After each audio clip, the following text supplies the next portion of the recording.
حضرت بشر آفی رحمت اللہ علیہ سے سارا زمانہ پیار کرتا تھا۔ بغداد کا ایک تاجر کہتا ہے مجھے نہیں بابا اچھا لگتا تھا۔ ہمارا اپنا اپنا ذہن ہے نا، ہم کہتے ہیں میں نے جدھر ساری دنیا جا رہی ہے وہاں نہیں جانا، کہتے ہیں کہ وہ بابا مجھے نہیں اچھا لگتا تھا، حالانکہ سارا بغداد عزت کرتا۔ کیوں نہیں اچھا لگتا تھا؟ کہتے ہیں اس لیے کہ بابا نہ صرف فرض مسجد میں پڑھتا تھا، باقی نماز گھر جا کے۔ تو میں کہتا تھا اتنا ولی ہے تو باقی بھی مسجد میں پڑھے۔ کہتے ایک دن میں نے کہا جسوسی کرنی ہے اس کی، جو کہ اسلام میں منع ہے۔ کہتے حضرت بشر آفی رحمۃ اللہ علیہ نے جمعے کے فرض پڑھے، فرض پڑھ کے نکل گئے دوڑ کے۔ فرماتے ہیں میں پیچھے ہو گیا، میں نے کہا آج میں نے سنتیں چھوڑ دی ہیں پر اس کا پتہ کرنا ہے، سنت نفل بعد میں پڑھوں گا۔ کہتے ہیں حضرت بشر آفی جلدی سے نا ایک کباب والی دکان پہ گئے، وہاں سے کباب خریدے، اور میں نے کہا بوڑھے کی عمر دیکھو اور اس کے ذائقے دیکھو، اس عمر میں بھی کباب کھائے گا۔ اوئے ہوئے، مولوی کو روٹی نے ستایا تھا، اس لیے سنت اور نفل چھوڑ آیا ہے۔ کہتے ہیں تھوڑا سا وہ آگے بڑھے تو نان بھائی کی دکان سے نا نان خریدے۔ میں نے کہا دیکھو یار، دیکھو اس کے ذائقے، گرم نان کھائے گا۔ بہت سارے لوگ بغداد میں رات کی روٹی کھاتے پر یہ گرم کھاتا ہے۔ کہتے ہیں حضرت وہ نان اور کباب لے کے نا جنگل کی طرف مڑے تو میرے دل میں خیال آیا یار بڑا ہی اس آدمی کا عجیب ذہن ہے، یہ اب سبزے پہ بیٹھ کے یہاں موج کرے گا، کھائے پیے گا، اور سنت نفل چھوڑ دی، اللہ ہزاروں مرید ہیں۔ کہتے ہیں حضرت جنگل میں داخل ہوئے، تھوڑا سا سفر کیا تو کچی آبادی آ گئی۔ کچی آبادی، ایک کچے مکان کی ٹوٹا ہوا دروازہ، باہر سے کنڈی لگی۔ بغداد کے ننگے پاؤں چلنے والے ہزاروں مریدوں کے اس پیر نے کنڈی کھولی، اندر گئے، ایک فالج زدہ بابا جی بیٹھے۔ کہتے ہیں حضرت بشر آفی نے اپنی پگڑی کھولی اور اس آدمی کے منہ سے پانی نکل رہا تھا، رال ٹپک رہی تھی۔ کہتے ہیں پہلے اپنی پگڑی سے منہ صاف کیا، پھر پیالے سے پانی ڈال کے منہ دھویا، پھر حضرت اس کے ٹانگوں پہ کپڑا ڈال کے روٹی کا لقمہ توڑ کے اس کے منہ میں ڈال کے کہنے لگے بابا ناراض نہ ہونا، جمعے والے دن مجھے دیر ہو جاتی ہے، ابھی تو میں نے سنت اور نفل بھی پڑھنے ہیں، ناراض نہ ہونا، مجھے دیر ہو جاتی ہے۔ کہتے ہیں وہ بابا رو پڑا اور کہنے لگا بشر یار 14 سال ہو گئے تو روز آتا ہے، 14 سال، یہ 1 صدی کا قصہ ہے، 2-4 برس کی بات نہیں، 14 سال سے تو روز آتا ہے، میں پتہ نہیں کب تک لاش بنے پڑا رہوں گا، تو کب تک آئے گا؟ حضرت بشر آفی نے بابے کے آنسو پوچھ کے کہا بابا فکر نہ کر، آج کے بعد یہ جملہ نہ کہنا کہ تو میرے لیے بوجھ ہے۔ فرمایا لوگ سمجھتے ہیں کہ میں نے عبادت کر کے مقام پایا ہے، لوگ سمجھتے ہیں میں نوافل زیادہ پڑھتا ہوں، دنیا جانتی ہے کہ میری رات کی تسبیح زیادہ مضبوط ہے، پر میں ان میں سے کوئی بات بھی نہیں، میں تو تیری نوکری کرتا ہوں تو اللہ نے میری عزتوں میں اضافہ فرما دیا ہے۔ سوچ ہی صاف نہیں، نظریہ ہی ٹھیک نہیں، فکر ہی ٹھیک نہیں۔ اسلام نظریے کا مذہب ہے، سوچ کا۔ مسند امام احمد بن حنبل کی حدیث سنی، حضرت انس بن مالک فرماتے ہیں جب انسان نے روزہ رکھا ہوتا ہے نا تو روح ویسے ہی پاک ہوتی ہے اس کی۔ میں نے یہ سوچا کہ کچھ باتیں ایسی کی جائیں جس سے تھوڑی سی سوچیں بھی تبدیل ہوں، کچھ سوچوں کا وضو، سوچوں کا غسل، افکار و نظریات کی بھی بات ہو۔ ہم سمجھتے ہیں کہ شاید کثرت عبادت اصل ہے۔ اقبال کہتے ہیں یہ ذکر نیم شبی، یہ مراقبے، یہ سرور، تیری خودی کے اگر نگہباں نہیں تو پھر کچھ بھی نہیں، تیری خودی کے اگر، اور پھر عام چیز نہیں کہا یہ ذکر نیم شبی، سویرے سحری کا ذکر، یہ مراقبہ، یہ جو تو گھنٹوں اللہ کی یاد میں بیٹھا رہتا ہے، یہ سرور، کہتے بے کیف عبادت نہیں، سرور والی، یہ ذکر نیم شبی، یہ مراقبے، یہ سرور، تیری خودی کے اگر نگہباں نہیں، اگر تیرے نظریے کو نہیں بدل سکے، تیری سوچ نہیں بدل سکے، تیرا ایمان مضبوط نہیں کر سکے، تیری خودی کے اگر نگہباں نہیں تو پھر کچھ بھی نہیں۔ اور خرد نے کہہ بھی دیا لا الہ الا اللہ تو کیا حاصل؟ دل و نگاہ، دل و نگاہ، دل و نگاہ اگر مسلمان نہیں تو پھر کچھ بھی نہیں، دل و نگاہ۔ اقبال کہتے ہیں ایک دل کا کلمہ پڑھ، دوسرا نظر کا کلمہ پڑھ، ان پہ پابندی لگا۔ دل و نگاہ اگر مسلمان نہیں تو پھر تو کچھ بھی نہیں، کچھ بھی نہیں۔ حضرت انس بن مالک کہتے ہیں میں حضور کے پاس بیٹھا تھا، حضرت عبداللہ ابن عمر بھی بیٹھے تھے، کوئی بات ہو رہی تھی، ایک حجرے میں بیٹھے تھے، دروازے پہ دستک ہوئی۔ مسند امام احمد میں حدیث ہے نبی پاک علیہ السلام نے فرمایا انس دروازہ کھولو، دروازے پہ وہ بندہ ہے جس کو اللہ بغیر حساب کتاب جنت عطا فرمائے گا، وہ بندہ ہے دروازے پہ۔ حضرت انس بن مالک کہتے ہیں میں نے دروازہ کھولا تو بندہ دیکھا، غریب سا ایک انصاری صحابی، اور بندہ بڑا سادہ، وضو تازہ کر کے آیا ہے تو پانی کے قطرے داڑھی سے بہہ رہے ہیں، اور چمڑے کے جوتے اس نے لپیٹ کے تو بغل میں چھپائے ہوئے، آ کے اتحیات کی حالت میں بیٹھا، حضور سے دو چار باتیں کی، چلا گیا۔ ہم اس کا رنگ دیکھتے رہے اور مصطفیٰ کا کرم دیکھتے رہے۔ اس کو حضور نے جنتی کہا ہے۔ کہتے ہیں اگلے دن اسی ٹائم اسی وقت ہم حضور کے پاس بیٹھے تھے، پھر دروازے پہ دستک ہوئی، حضور نے فرمایا دروازہ کھولو، دروازے پہ وہ بندہ ہے جسے اللہ بغیر حساب کتاب جنت عطا فرمائے گا، بغیر حساب۔ کہتے ہیں دروازہ کھولا،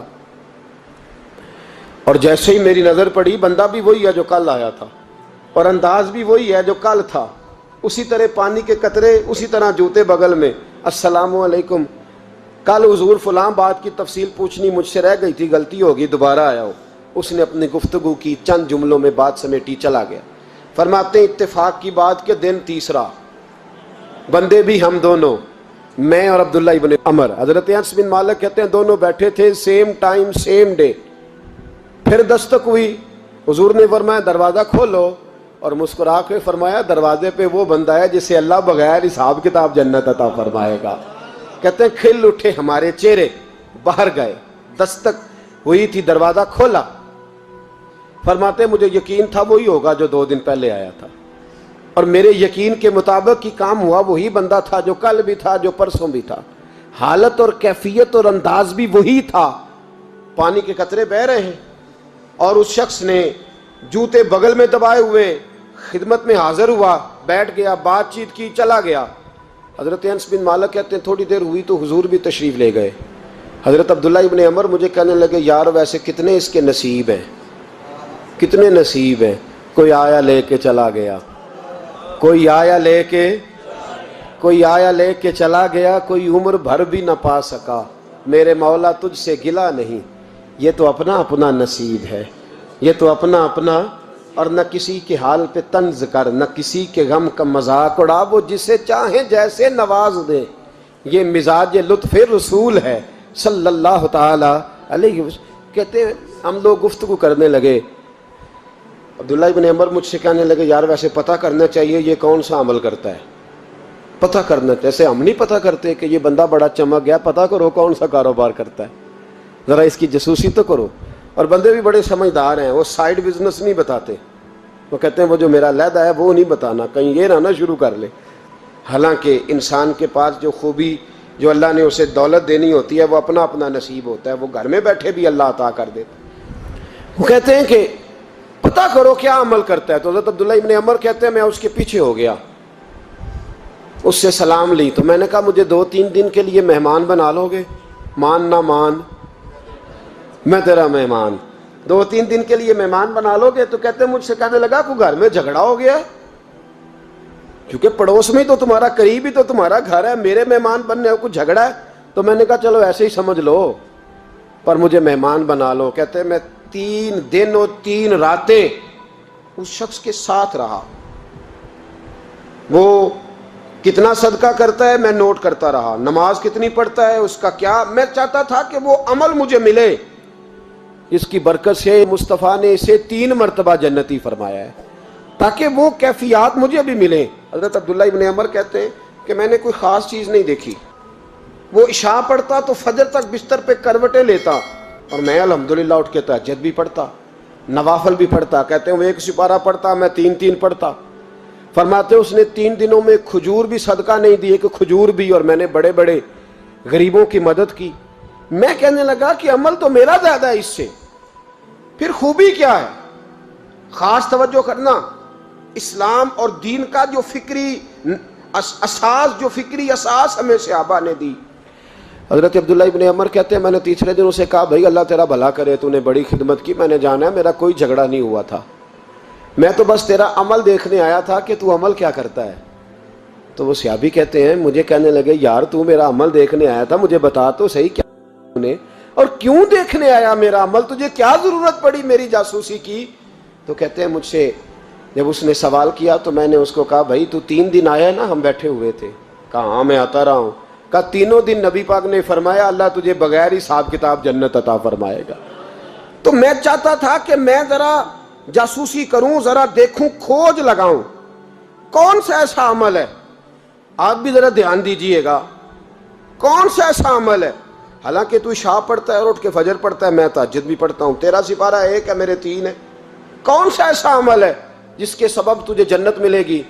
کہتے ہیں وہ صحابی کہنے لگے یار کوئی ایسا عمل نہیں، کوئی شے نہیں، میں اس قابل ہی نہیں، من نانم کے من دانم، جو میں ہوں مجھے پتا ہے۔ کہا پھر کوئی بات تو ہوگی، تیری مہربانی بتا دے، میں نے 3 دن 3 راتیں محنت کی ہیں، بتا دے۔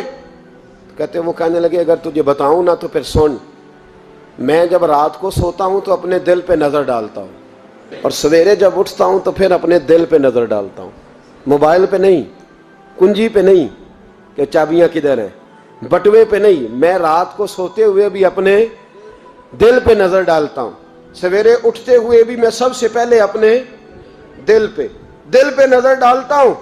فرماتے ہیں الحمدللہ میرے دل میں کسی کا حسد نہیں ہے، کسی کے بارے میں کوئی کینہ نہیں ہے، کوئی کسی کے بارے میں میل نہیں، میں اللہ کے ہر بندے کے بارے میں سوچ، نظریہ، فکر اچھی رکھتا ہوں۔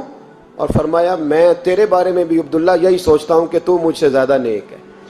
الحمدللہ اس وقت بھی میرا ذہن یہ ہے کہ انس بن مالک مجھ سے زیادہ پرہیزگار ہے، اس وقت بھی میری سوچ یہ ہے کہ محبوب کے سب صحابہ میں سب سے کمزور میں ہی ہوں۔